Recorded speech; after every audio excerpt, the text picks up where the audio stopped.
कराची के इलाके मलीर काला बोट से शहरी को दिन दिहाड़े अगवा कर लिया गया। अगवाकार कराची पुलिस ऑफिस में तैनात अहलकार निकले।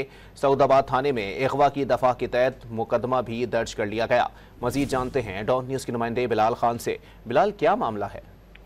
जी बिल्कुल, देखिए मलीर कालाकोट से अयाज शेख नामी शहरी के दिन दिहाड़े अगवा की वारदात हुई थी। अगवाकार कराची पुलिस ऑफिस में तैनात पुलिस एहलकार निकले हैं। सऊदाबाद थाने में अगवा की दफा के तहत मुकदमा दर्ज कर लिया गया। आपकी जानिब से बताया गया कि मकसद की रिहाई के लिए पुलिस का शरसिब के इलाके में छापा मारा गया। 3 पुलिस एहलकारों समेत 5 मुलजिमान को हिरासत में ले लिया गया। मुलजिमान कब्जे से असलहा और अगवा में इस्तेमाल कार भी बरामद कर ली गई है। मुलजिमान में हेड कांस्टेबल आसिफ, कांस्टेबल अमान शाह और अजमतुल्लाह शामिल हैं। जेर हिरासत मुलजिमान में प्राइवेट अपराध गुफरान और नवेद भी शामिल है। मुलजिमान ने नीले कलर की गाड़ी में अयाज शेख को अगवा किया था। पुलिस स्टाफ की जानिब से बताया गया है कि जाती लेन देन के तनाजे पर अगवा के बाद शरारती पर ले गए थे और पुलिस को इत्तला मिली थी, जिस पर फौरी कार्रवाई की गई है। जी बहुत शुक्रिया बिलाल।